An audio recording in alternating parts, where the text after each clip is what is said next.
চট্টগ্রাম সরকারি উচ্চ বিদ্যালয় কর্তৃক আয়োজিত অনলাইন ক্লাসে সবাইকে স্বাগত জানাচ্ছি। প্রিয় ছাত্ররা, তোমরা সবাই ভালো আছো আশা করি। সবাইকে আমার আজকের ক্লাসের স্বাগতম এবং শুভেচ্ছা জানাচ্ছি। আমি আশা করি যে যেখানে আছে আজকের এই বৈশ্বিক যে একটা দুর্দশা সেটা থেকে সবাই মুক্ত আছে। আশা করি আমি সৃষ্টিকর্তার কাছে সেটাই প্রার্থনা করব, সবাই যাতে সুস্থ থাকে এবং এই সুস্থ অবস্থায় যে যেখানেই আছো তোমরা আমাদের ক্লাসগুলো অনুসরণ করবে, আমি সেটাই আশা করি। এই সুবাদে আজকে আমি বেশি কথা না বলে আমার ক্লাসে ফিরে যাচ্ছি। তোমাদেরকে বলবো তোমরা যে যেখানে আছো ক্লাসটা একটু মনোযোগ দিয়ে শোনার জন্য, আবার যেটা লেখার প্রয়োজন সেটা লিখতে পারবে। তা আজকে আমি যে বিষয়টা যে ক্লাসের বিষয়টা করবো আজকে তো সপ্তম শ্রেণীর বাংলা প্রথম পত্রের আমি যে বিষয়টা এখানে আলোচনা করার জন্য চাচ্ছি সেটা হচ্ছে কবিতা। আমরা আজকে প্রথম কবিতাটা, যেহেতু এটা আমার মনে হয় এই বছরের 2021 সালের অনলাইন ক্লাসের প্রথম ক্লাস সপ্তম শ্রেণীর বাংলা প্রথম পত্রের, সেজন্য আমি প্রথম কবিতাটাই আলোচনা করতে চাচ্ছি এবং সেটা হচ্ছে আমি এখানে লিখে দিচ্ছি নতুন দেশ রবীন্দ্রনাথ ঠাকুর। তোমরা দেখতে পাচ্ছ নতুন দেশ রবীন্দ্রনাথ ঠাকুর। এখন আমি এই রবীন্দ্রনাথ ঠাকুর প্রথমে কবিতাটা একটু আলাপ করার আগে কবি পরিচিতি সম্পর্কে একটি বলার প্রয়োজন মনে করি। যেহেতু কবি পরিচিতি সম্পর্কে আমরা অনেক কিছু শিখব এবং এখান থেকে তুমি পরীক্ষায় নৈর্ব্যক্তিক প্রশ্নের উত্তর লিখতে পারবে। আর শুধু নৈর্ব্যক্তিক প্রশ্ন না, যে কোনো কবিকে আমার জানার জন্য, নিজেকে বোঝার জন্য, ওনার সম্পর্কে জানার জন্য আমাকে প্রথমে লেখক পরিচিতি অথবা কবি পরিচিতি জেনে নিতে হবে। সেজন্য আমি রবীন্দ্রনাথ ঠাকুর সম্পর্কে একটু বলছি। রবীন্দ্রনাথ ঠাকুর হচ্ছেন, তোমরা সবাই চিনো, জানো, নাম শুনেছ, ছবি দেখেছ। রবীন্দ্রনাথ ঠাকুর ওনার একটা বিরাট একটা উপাধি আছে, বিশ্বকবি রবীন্দ্রনাথ ঠাকুর। আমি যেহেতু এখানে বিশ্বকবি আমি লিখি নাই, শুধু রবীন্দ্রনাথ ঠাকুর লিখছি, বইতে যেভাবে আছে ওইভাবেই লিখেছি। ওনার একটা পরিচিতি হচ্ছে বিশ্বকবি রবীন্দ্রনাথ ঠাকুর। তো বিশ্বকবি রবীন্দ্রনাথ ঠাকুর পরিচিতিটা অত্যন্ত উৎসাহ ব্যঞ্জক এবং খুব প্রসিদ্ধ একটা বিষয়। এই রবীন্দ্রনাথ ঠাকুর আমরা জানি জন্ম হচ্ছে 1861 সালে। 1861 সালে এই জন্মটা 1861 সালে তিনি জন্মগ্রহণ করেছেন। কোথায় জন্মগ্রহণ করেছেন? কলকাতার জোড়াসাঁকোর ঠাকুর পরিবার, কলকাতায় ঠাকুর পরিবারতে, অর্থাৎ পরিবারটা ঠাকুর পরিবার বলে, যেহেতু টাইটেলটা ঠাকুর সেই জন্য ঠাকুর পরিবার। 1961 সালে কলকাতার জোড়াসাঁকোর ঠাকুর পরিবারে জন্মগ্রহণ করেন এবং এই ক্ষণজন্মা পুরুষ রবীন্দ্রনাথ ঠাকুর যে আমাদের জন্য কত বড় একজন মহান পুরুষ, শুধু আমাদের জন্য না, সারা বিশ্বের জন্য কত বড় যে মহান পুরুষ সেটা আমি এই মুহূর্তে আমার বলার সাধ্য নেই। ওনাকে জানতে হলে অনেক কিছু পড়তে হবে। আমরা যেটা জানি এক বালু কণার বিন্দু মাত্র ওনার সম্পর্কে আমরা জানি না, তারপরেও আমাদের যতটুকু জানি আমরা সেটা আমাদেরকে জানতে হবে, তোমাদেরকেও জানতে হবে। সেই কারণে আমি বলতে চাই এই রবীন্দ্রনাথ ঠাকুর 1861 সালে জন্মগ্রহণ করে ধীরে ধীরে ধীরে ধীরে তার লেখনী শক্তি বৃদ্ধি পাচ্ছে এবং তিনি 9 বছর বয়স থেকে লেখা শুরু করেছেন। 9 বছর বয়স থেকে লেখা শুরু করেছেন। তার প্রথম লাইন হচ্ছে জল পড়ে পাতা নড়ে। এইটা দিয়ে তার লেখা, এই জল পড়ে পাতা নড়ে একটা লাইন লিখেছেন এবং এই লাইনের মধ্যে যে কত রকমের রহস্য আছে, কত মাহাত্ম্য আছে সেটা তখন এই বয়সে যে বোঝা অনেক বেশ। এটা থেকে আমরা বুঝতে পারি উনি কতটুকু পর্যন্ত যেতে পারবেন এবং কত জ্ঞান ওনার আছে। জল পড়ে পাতা নড়ে, এই থেকে তার লেখা শুরু এবং তিনি অনেক লেখা গেছেন। তিনি একাধারে শুধু কবি নন, তিনি অনেক বিষয়ে পারদর্শী, অনেক জায়গায় তার পদচারণা রয়েছে।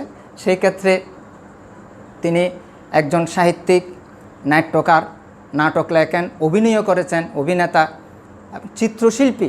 তিনি চিত্র আঁকেন এবং এই চিত্র বিভিন্ন জায়গায় প্রদর্শনী হয়েছে, এমনকি ওয়ার্ল্ডের যে দেশগুলো চিত্রশিল্পী তো সমৃদ্ধ, সেই জায়গায় যেমন জার্মানিতে, ফ্রান্সে তিনি এই চিত্রশিল্পীর পদে, অথচ তিনি একজন কবি হিসেবে আমরা জানি, কিন্তু তিনি যে চিত্রশিল্পী সেটা আমরা অনেকে জানি না। চিত্রশিল্পী, দার্শনিক, কবি, নাট্যকার, অভিনেতা এবং সুরকার। তার গান, রবীন্দ্রনাথের যে গান তোমরা সবাই শোনো, রবীন্দ্রসঙ্গীত সবাই চিনো, জানো, শুনো এবং অনেকে গিয়েও থাকো। এই যে রবীন্দ্রসঙ্গীত, এই সঙ্গীতগুলো তিনি রচনা করছেন এবং সবচেয়ে যেটা মূল্যবান কথা, সবচেয়ে যেটা অত্যন্ত আনন্দের সাথে আমরা বলতে পারি, সেটা সবগুলা সুর তিনি করে গেছেন। সব গানে সব সুর স্বরলিপি করে গেছেন তিনি, ওইখানে কেউ হাত দিতে পারে না। তো এই ক্ষেত্রে আমরা জানি তিনি বিভিন্ন জায়গায় পদচারণা করেছেন।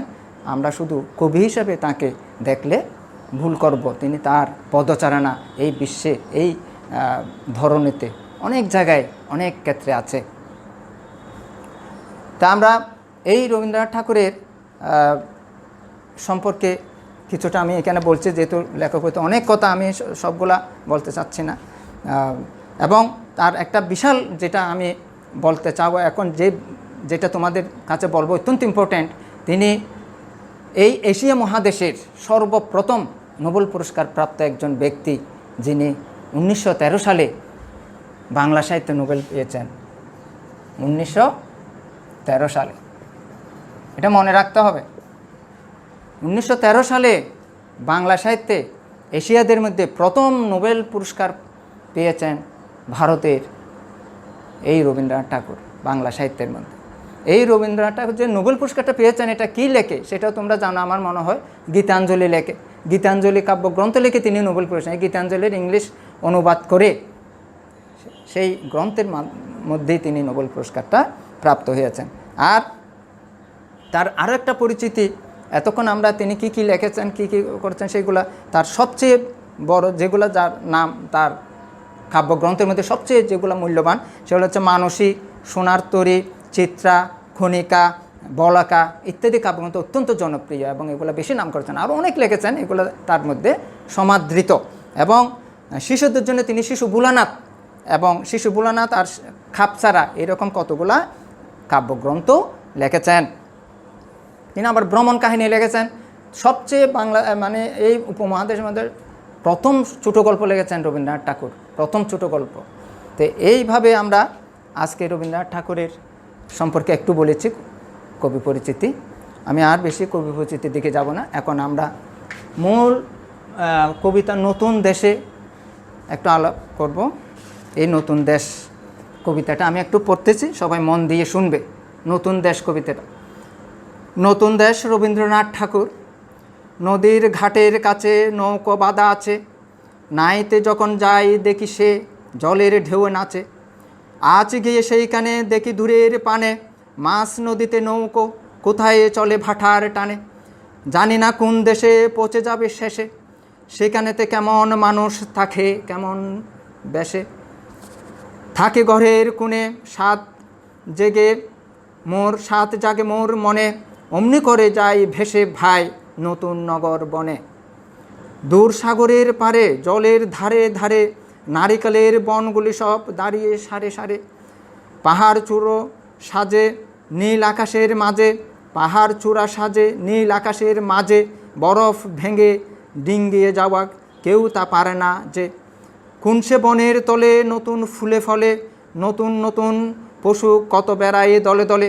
কত রাতের শেষে নৌকো যে যাই ভেসে, বাবা কেন আফিসে যায় না নতুন দেশে। এই যে ওনার কবিতাটা আমি এখানে আবৃত্তি করার চেষ্টা করছি। এখন এই কবিতাটার লাইনগুলা, কথাগুলো আমরা একটু বোঝার চেষ্টা করব। এইখানে রবীন্দ্রনাথ ঠাকুর যেটা বুঝাতে চেয়েছেন, আমি প্রত্যেকটা লাইন পরে বাংলাটা ব্যাখ্যাটা বলার চেষ্টা করব। নতুন দেশ কবিতাটা, এই যে আমরা যেটা বুঝতে চাচ্ছি, নতুন দেশ কবিতার শিরোনামেই আমরা চাচ্ছি যে নতুন একটা কিছুর কথা কবি এখানে ভাবছেন। কোনো একটা জিনিস সম্পর্কে নতুন, যেটা আমরা কখনো দেখি নাই বা কখনো যাই নাই ওই জায়গায়, সেই রকম একটা দেশের বা সেই কোনো যে এরকম একটা জায়গার কথা আমার মনে হয় বোঝানো হচ্ছে। তো আমরা এটা পড়লেই সেটা আরও স্পষ্ট হবে যে তিনি কি বুঝাতে চেয়েছেন।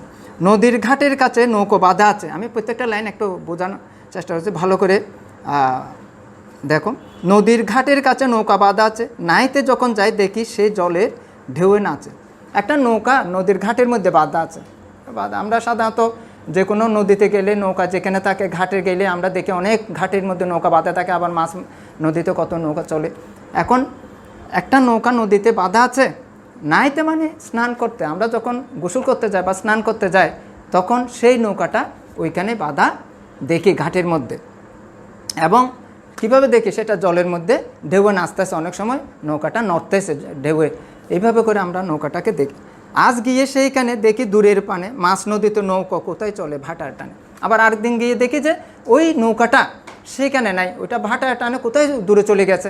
ভাটা আসছে, ভাটায় পানিয়ে টেনে ওইটাকে কোথায় মাছ নদীতে নিয়ে গেছে। এটা আমি এখান থেকে দেখতে পাচ্ছি, অনেক ছোটোভাবে নৌকাটাকে দেখা যাচ্ছে। জানি না কোন দেশে পৌঁছে যাবে শেষে, সেখানেতে কেমন মানুষ থাকে কেমন বেশে। এখন এই কবি কল্পনা করতেছেন যে এখানে এই যে নৌকাটা ঘাট থেকে চলে গেছে, এটা কোথায় যাবে, কোন দেশে যাবে, কোন জায়গায় যাবে সেটা আমি জানি না, এবং কোন বেশে যাবে, কোথায় যাবে সেটা অজানা একটা দেশে যাবে হয়তো। এবং থাকি ঘরের কোণে সাত জাগে মোর মনে, অমনি করে যাই ভেসে ভাই নতুন নগর বনে।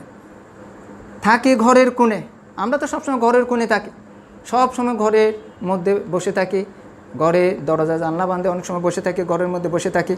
সাত জাগে মোর মনে, আমার মনে ইচ্ছা জাগে যে আমি ঘর থেকে একটু বেরিয়ে যাই, একটু বেরিয়ে বিভিন্ন জায়গায় দেখি, কিন্তু অমনি করে যাই ভেসে ভাই নতুন নগর বনে। এইভাবে করে আমরা যাতে নতুন একটা বনের মধ্যে, নতুন একটা শহরের মধ্যে এই নৌকার মতো ভেসে যায়, সেরকম আমাদেরও চিন্তা করি, আমরাও চিন্তা করি। দূরসাগরের পারে জলের ধারে ধারে নারিকেলের বনগুলি সব দাঁড়িয়ে সারে সারে। এখান থেকে দেখতেছি দূর সাগরের পারে, অর্থাৎ একটা সাগর, অনেক সাগর, তার ওই সাগরের পাড়ের দূরে আমরা কিছু বন দেখি যেখানে নারিকেলের গাছগুলা সারি সারি দাঁড়িয়ে আছে। এইরকম একটা দৃশ্য আমরা দেখতে পাই। পাহাড় চূড়া সাজে নীল আকাশের মাঝে, বরফ ভেঙে ডিঙ্গিয়ে যাওয়া, কেউ তা পারে না যে।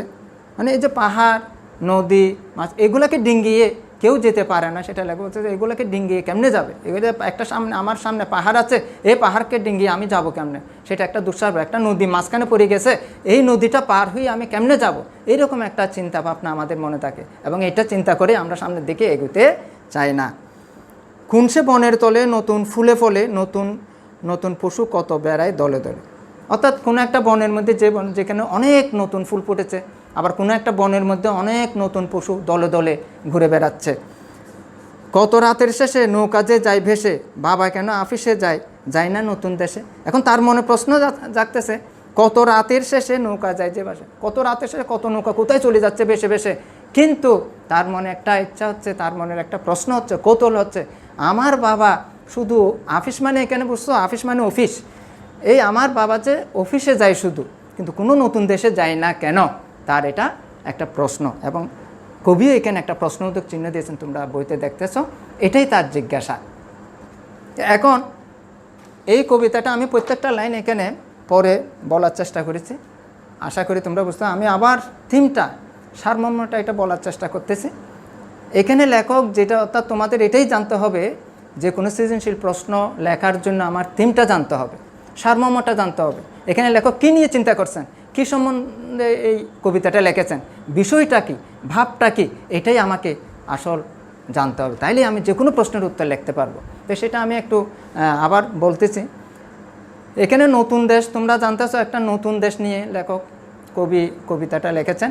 নতুন দেশ বলতে আমরা যে জায়গায়, যে দেশে যাই নাই সেটাকেই আমরা নতুন দেশ বলতেছি। আমার জন্য সেটা নতুন, যে গেছে তার জন্য নতুন না, আমি যাই নাই আমার জন্য নতুন।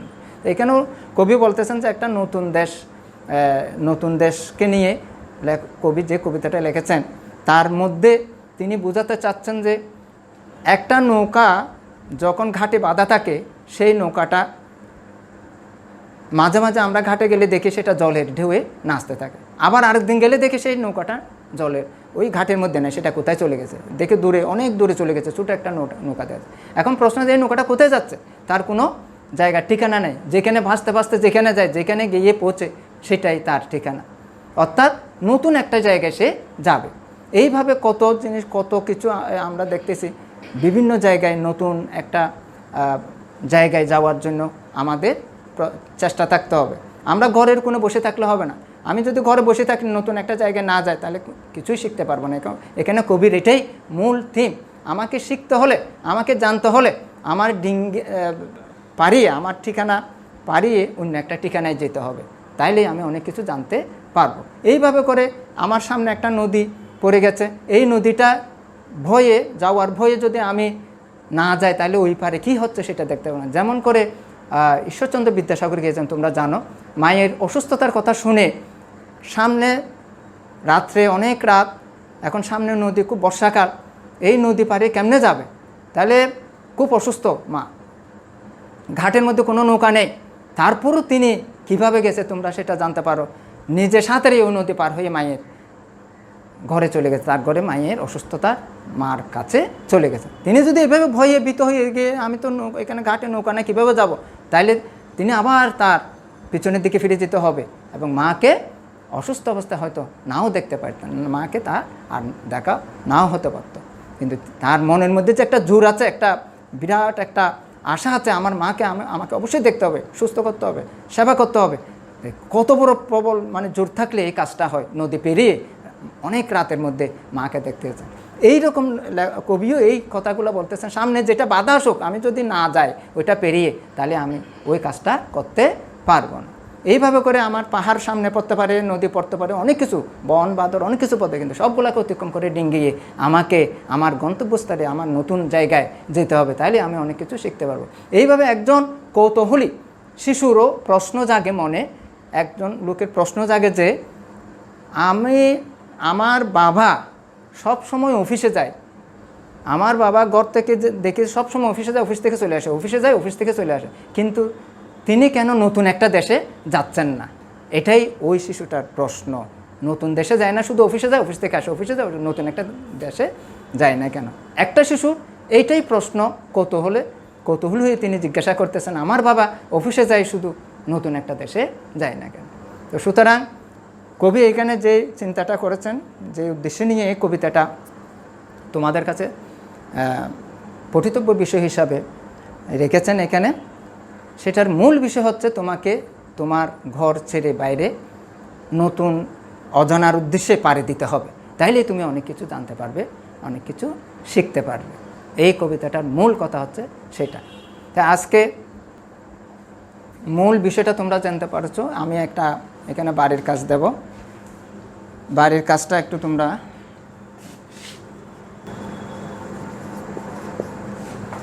আজকে আমি যে কবিতাটা এখানে আলোচনা করেছি সেইটার মূল ভাবটা তোমরা একটু পড়ে নেবে।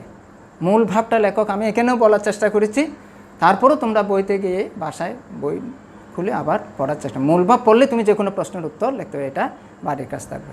সবাইকে আবারও ধন্যবাদ জানিয়ে এবং আজকের শ্রেণী পাঠদান শোনার অভিপ্রায় মনে করে এবং যে তোমরা কষ্ট করে শুনেছ সেটার জন্য তোমাদেরকে ধন্যবাদ জানিয়ে আমি আমার পাঠদান এখানেই শেষ করতেছি। সবাইকে আবারও ধন্যবাদ।